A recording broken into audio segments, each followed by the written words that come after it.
Hello and welcome to Analogue Space Mission course. Today I'll be introducing you to Analogue Space Mission, what they are, what's their purpose, as well as an overview of the course content. My name is Eleanor Pauly. I'm your instructor for this course. If you have any query, you can contact me by email or via my LinkedIn at eleanorpauly27@gmail.com or Eleanor Cassandra Pauly. So the course program comprises of about 11 chapters and 10 quizzes to go with it. We'll discuss a bit of history. Although Analogue Space missions are quite recent, it's quite good to understand the context in which they were built. We'll discuss analog astronauts, habitats, experiments, spacesuits, life support system, mission control center, as well as all the logistic, finances and media that actually go into building an analog space mission. Additionally, at the end of the course, I will help you and guide you into designing your own mission. You don't have to build your own, but it's a way to make you understand what are the logistics that go into this and what are the pointers that you might need to build your own mission. So, big question now, what are analog space missions? Analog space mission aim to replicate certain aspects of space mission at reduced cost and risk. Usually they take part on Earth or underwater. Typically, analog space mission cannot reproduce microgravity. Obviously, you can reproduce neutral buoyancy by having on the ground underwater structures, but on Earth you cannot do microgravity. So you cannot research that aspect particularly. However, you can research quite a lot of things, particularly isolation.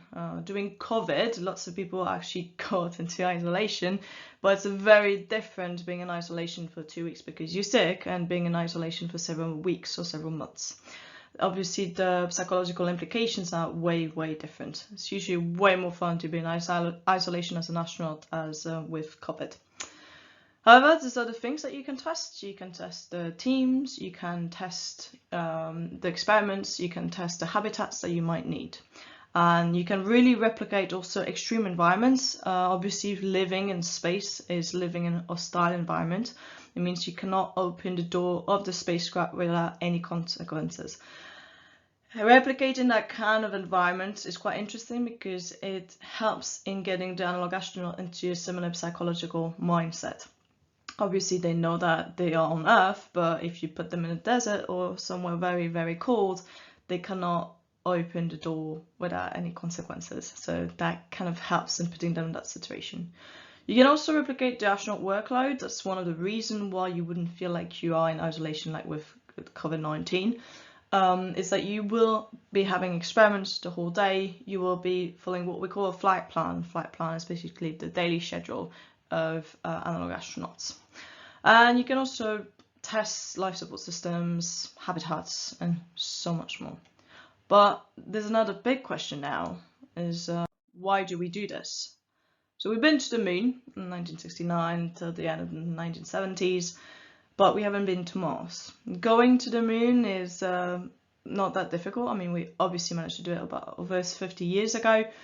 However, going to Mars is going to be way more complicated. And also, we're not going to go to the moon, take a selfie and leave, right? There's actually way more work to be done to get there. The planned timeline for the moment for manned flight to Mars is at the end of this decade. We'll see whether we'll be able to bid to that timeline.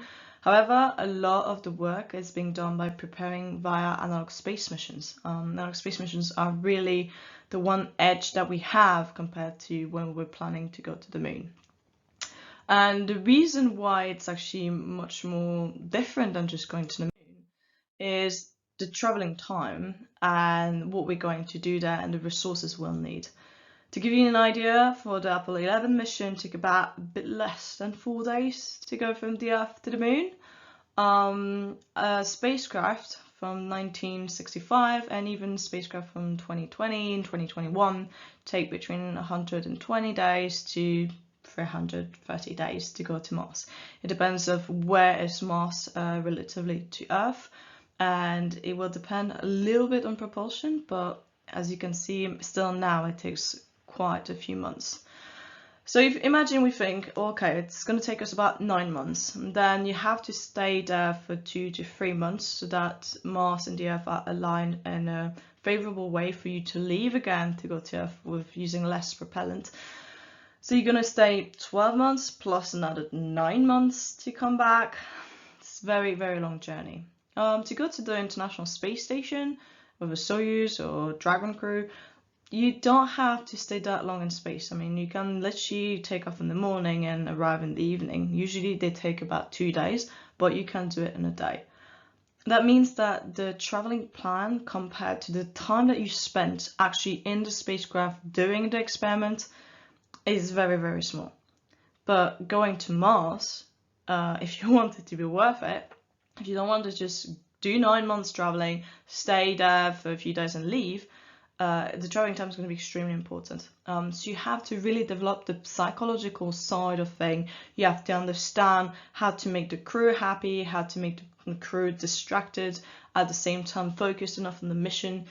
It's going to be quite complicated. And then once you get there, it needs to be worth it. As I said, if you just, it's not a touch and go. It's not worth investing all the resources. It's not worth all the dangers and all the medical implications that will go on the astronauts traveling to Mars to just go there for a few days. So one way that we're looking at it is to actually create human settlements on Mars. It's to really build habitats, build maybe another planet for the human race. Some people obviously talk about terraforming. It would be quite complicated. However, it could be an objective on the long duration. So the objective has really pretty much changed. The objective also of going back to the moon has also changed. It's not about saying who's the first one going to the moon anymore. It's also about creating kind of a platform that will be in between the moon and Mars. It's also about doing more research, understanding better, just bringing humankind a step further into space exploration. So some of the requirements for moon and Mars settlements. Obviously, we have to understand the psychological evaluation and reaction of humans. Why? I mean, we have already lots of experience about how astronauts feel into long duration missions. However, we don't know how they would react to seeing Earth from so far away. So the picture that you can see here is a picture of Earth seen from Mars. And you can barely see its Earth, barely. This has never happened in human history, at least that we know of, has never happened that we were so far away that we could barely see our planet. We don't know how people will react to this, and it's actually quite difficult to anticipate. And we can obviously put people in a tin can for 500 days, that's something that we do. However, we don't know, once they will know this so far away, how they will react and cope with it. So we have to prepare for the rest of the mission. We have to prepare them mentally and physically as much as we can. But there's other things where we can actually do way more work and prepare them so that they only have to deal with the psychological reaction. So one of the things that we can work on is actually testing those habitats for the extreme environment. So imagine you now on the moon or you're on Mars, and obviously there's radiation, there's no atmosphere or barely any atmosphere, so you cannot just come in and out. You have to be protected from the temperature changes, from a completely unfriendly and hostile environment. And those habitats can actually be developed on Earth and tested. Obviously, there's a difference in gravity, but the main part of the systems will react the same on Earth as they will do there. And what you have to check for is temperature changes, radiation protection, crew comfort. The habitat is not only so you could survive, it's also so that you can work quite well and have a crew that's quite healthy, both mentally and physically. So if you have a travel time of about 9 months, you rather not give them just a tin can to survive, and you try to create a bigger habitat. So what we do is we actually test those habitats on Earth, and then we kind of look at those parameters, and then they will probably be installed before humans get there by robots and rovers. Now, one other thing that we can test that we didn't have so far in space mission, or barely, is a communication delay. Because of the distance between Mars and the Earth, the communication delay can be between 4 minutes and 24 minutes. Now, what does that mean technically? So in space mission, you rely on what we call the mission control center. You rely also on just human interaction. So for example, with your family, with your loved ones, with your friends, you actually enjoy having a one-on-one back and forth communication. And this is something that you will not have on Mars because of the distance. It's just the way it is. We cannot talk and have the information transmitted quickly enough. Like, it will just take 4 minutes minimum, up to 24 minutes, depending where Mars is relatively to the Earth. And that actually changes operation, and it changes the way that humans will have to interact. The question is, for example, should they take their loved ones with them, or will they be able to cope without that? And how autonomous will they have to be? You can't say, Houston, we have a problem, wait 20 minutes for the information to go to Earth, wait another 20 minutes for the information to come back, and then take a decision. You will have to make the decision yourself. So it means that the crews will have to be way more autonomous. But that's actually something that we can recreate in analog space missions. So you can implement a time delay. This is being implemented in several of them. And you can then study human reaction and operations. And then lastly, some of the requirements are also have monitoring and maintenance in microgravity. As mentioned before, it's not something that we can do with analog space missions per se. There are some simulations where you can put people to bed rest for several weeks, for example, and study the degradation of muscles, and you have all the testing that's being done in space.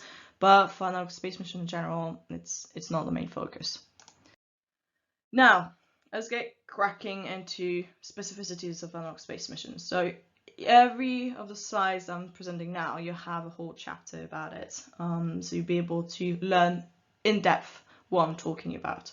But generally speaking, there's different types of habitats.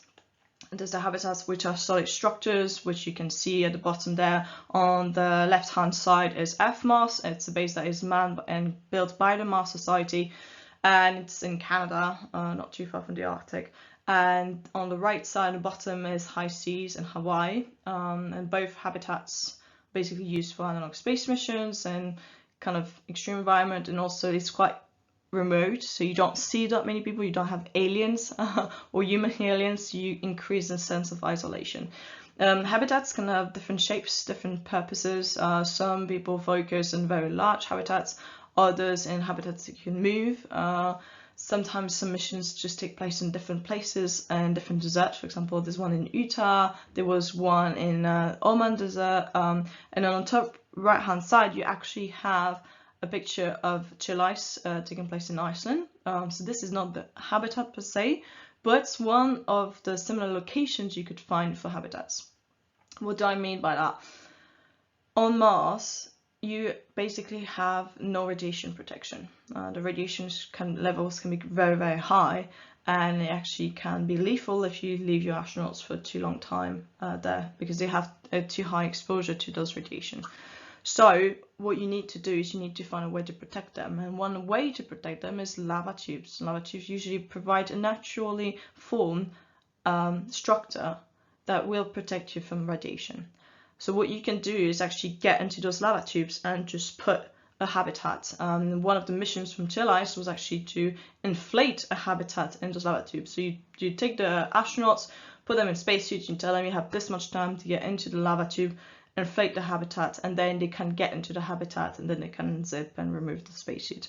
Obviously on long settlements you do bigger habitats and more solid ones and inflatable ones, but it's quite interesting to know that that could be, for example, a makeshift solution if you are scouting for new locations. And lava tube exists actually on the Moon and Mars, so they are quite useful locations and natural structures if you are getting started on settlements.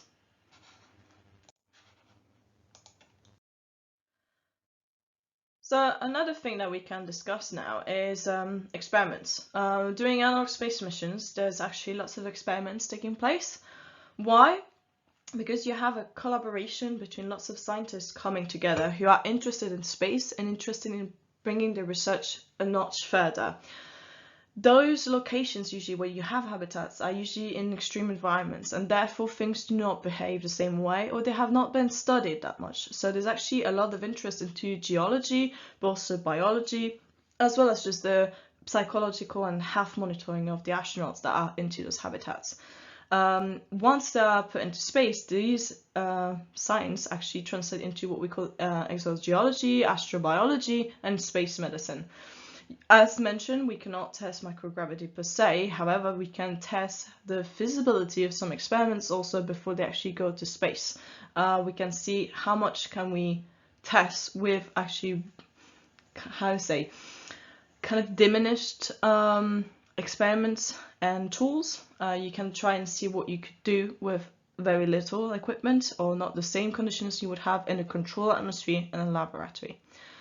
It's quite also interesting to see how the astronauts would behave, because the other problem that you have is so far you don't necessarily send scientists to space. You can send military personnel, or you can send some scientists that are specialized in one field. You therefore might have to ask a biologist to do a geology experiment, and they might not have the training for it. Well, at least they did not have until they were selected as astronauts. Once they're selected as astronauts, they have to follow what the personal investigator, the PI, actually tells them to do, and they do the experiment, and then they send the data back, and data is being analyzed on Earth. When you have this, it means that you need to be able to communicate how this experiment is being done. This is something that we do in Analogue space mission. We teach the Analogue astronauts how to perform the experiment, how to convey the data back, and then we bring it back.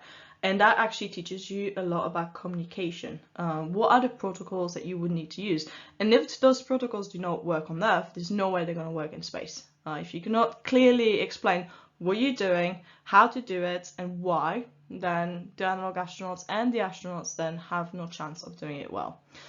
What is quite interesting also with Analogue missions is that they provide really this testing platform for a lot of people, but also students. So lots of universities, but also industries can actually get in touch and send an experiment to do and see what would be the results, or how would you bring it further. So you can have, for example, bachelor and master or even PhD thesis who could be built on the results of Analogue missions. Now, the cool stuff, spacesuits. Spacesuits are always the one things that look really, really nice. In a lot of space missions, some of them look very, very cool. Others look a bit less advanced. And one of the reasons is because the development of spacesuit is actually quite high tech and it can cost a lot. And a lot of space missions do not always have the budget to develop them. On the left-hand side, you can see one of the most advanced spacesuits in Analogue space mission. It's the Austrian Space Forum spacesuit. It's got a cooling and heating system. It's got an ECG that is shown on the screen just in front of the eyes of the Analogue astronauts. You can see on the back an antenna sticking out that conveys information to ground support. And they can perform quite a few experiments. They can do EVAs up to 8 hours, but the spacesuit is 50 kilos heavy. And the problem is that they put an exoskeleton in it to simulate how difficult it is to use a spacesuit. The reason why they do this is when you're in space, it is notoriously difficult to manipulate stuff and walk around with a spacesuit. It's really not easy at all. And if it was easy to use a spacesuit on Earth, and then you go to space and the spacesuit is actually difficult to use, then you'd have a problem. You'd have a problem that it's actually not conformed to real life, and therefore your experiments on Earth are actually not that useful.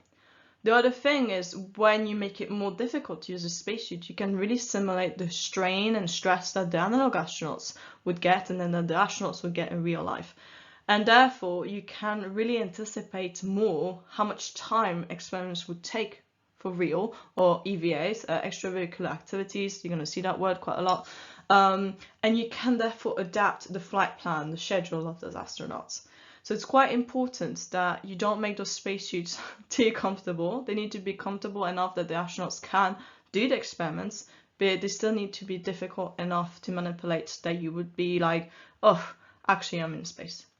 The other use for spacesuits, outside just simulating this real life condition in use, is you want to keep the illusion of being in isolation. With Analogue space mission, obviously you are on the Earth or on the water.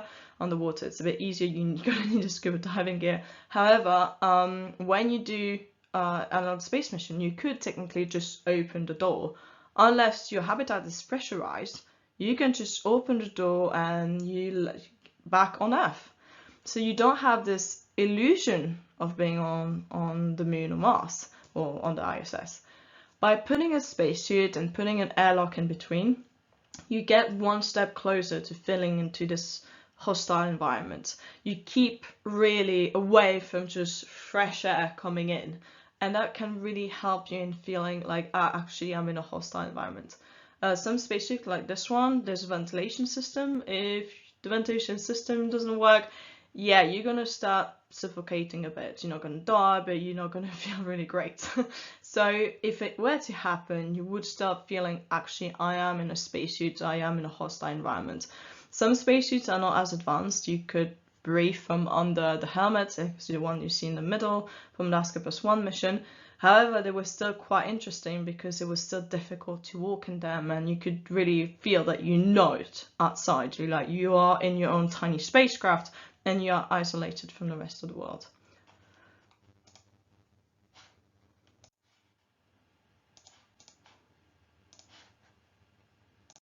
Now, analog astronauts. So how do you select analog astronauts, or what do you need to be to get in there? Well, firstly, you need to be motivated. Most analog space missions you are not paid for. Often you have to pay to get in there or to bring your experiments, or you have to be sponsored. So you have to do this on your holidays mostly. And that means that you're going to have to take time off just to prepare for it. It can be quite strenuous, quite tiring. And if you don't have that motivation to get in there, it's very unlikely you will actually show up and do the job. But one of the main factors that we need for analog astronauts is just mental stability. Because you're in a closed-off environment, if you have claustrophobia, you don't know how to work as a team, or you fit to emotional bursts, then you're not a very good teammate. You actually compromise yourself, you compromise your mission, and you might compromise the health of your crew. Your crew relies on you. Basically, your crew is your neighbor, your roommate, your friend, and at the same time, your chief. So you have to deal with this aspect, and you have to be stable, and you have to deal with, a very high workload. But the selection process really varies. It depends on the analog mission. It depends on how long you're going in there, how expensive also the mission is. Obviously, the more equipment you can damage, then the less we're going to trust you with a mission if you don't have the right character or if you don't have the right training. But usually it always starts the same way. You send a CV or a short interview or motivation letter, and then some missions actually ask for recruitment that is quite similar to the one from NASA or ESA. So they will ask for CV, motivation letter, a video that shows your intrinsec or extrinsic motivation and your communication skills. And by communication skills, I do not mean just speaking, for example, English if the mission language is English, or Spanish if it's in Spanish. It's also about communicating your feelings, communicating tasks. If you are very unclear, if you are very disorganized in your thoughts, and you cannot express what you require of a crewmate or from the mission control center, then obviously you have a problem. We don't have time for you to babble on for 20 minutes when actually you could just give an order in 30 seconds. That doesn't work. But you can work on it. And you also have classes about how to communicate clearly and use words such as standby 2, standby 5, copy, will copy, could you repeat, affirmative, negative, the kind of words that really help you in communicating over a radio, for example, to the mission control center. You also learn to communicate with your crew, obviously. You need to learn to not be too emotional, but also understand how your crew feels. You need to understand them. And this is something that you can see when you do group tests between analog astronauts during the recruitment. You can see, do they take too much space also? Like, do you have somebody that's way more of a leader or more of a follower? Do they have enough confidence? Do they have too much confidence? That can also be a problem to have those extremes. So you find somebody that's more or less in the middle, and you can also select astronauts as part of a crew entirely. So you find kind of a balance in between the crews of maybe 3 people who are more extroverted and 3 people who are more introverted. If you get 6 people, and yeah, just a balance in those personalities to make sure that you don't have too much of a problem doing the mission. Other things that you might require are cognitive tests, for example, and obviously health tests. In the health tests, usually the requirements are not as high as the European Space Agency and NASA. Typically, if you do want to get a full body scan, do apply to ESA and try to get as far as you can, because it's probably the most intense medical examination you will ever get in your life. However, it is very expensive and very intrusive. Analog space missions do not require such things. Why? Because you're on Earth, so it's not as dangerous. Usually the most dangerous part that you might do is diving during training exercise. It's very unlikely that you would be in any situation that is actually very, very dangerous or anything, but they still do require a minimum of health. You need to be able to perform certain things, but they did change a few requirements recently. The European Space Agency in 2021 opened the new astronaut recruitment program, and in it there was the para-astronaut program. And the para-astronaut program basically is about letting people with lower limb deficiency, like a shorter leg, for example, a foot that is damaged, to participate as astronauts. And following this, Lunaris Research Station opened also a space mission where they had a para-astronaut in the Analogue mission. So that person performed in Icarus 4, and it was actually quite a success. It was very interesting, and it's opening a door to quite a few new people and better access to space. Life support systems enable the survival of a crew in a hostile environment, and the difference between analog space missions from space mission is that in analog space missions you rarely need them. Normally you're not in a closed loop. Normally you do have a bit of fresh air coming up from outside. You don't have a high radiation. However, in space missions, you always need them. You always need a life support system because you are fully in a hostile environment. For example, on the International Space Station, you recycle urine into making it drinkable water, and you have to monitor the CO2 levels, and you have to convert it to make sure that the astronauts always have enough oxygen. However, in analog space missions, you can monitor them. So, for example, CO2 measurements are something that are quite common, especially in very small enclosed habitats. The CO2 levels can spike quite a bit, and this is something you see, for example, when the analog astronauts are working out. If you have 6 or 8 people in a small habitat, the CO2 is going to spike quite a bit, and it's something that you need to monitor to make sure that they stay healthy. Other measurements can be the radiation levels. An example of this was during the Askapos 1 mission. The crew was into a tube inside a mountain, and it was surrounded by granite. And granite is typically a rock that emits radioactive gases, but it's a very, very low level. But it's quite interesting to monitor it, and also helps the crew into feeling, oh, actually, I'm not just at home and being cozy. You're actually in a hostile environment. But those systems can be really studied. An example of life support system that is in development is Melissa, which is micro-ecological life support system alternative. And it basically creates an artificial ecosystem and aims to recover food, water, and oxygen from human waste, and then use it for different applications. So it's quite a complex system.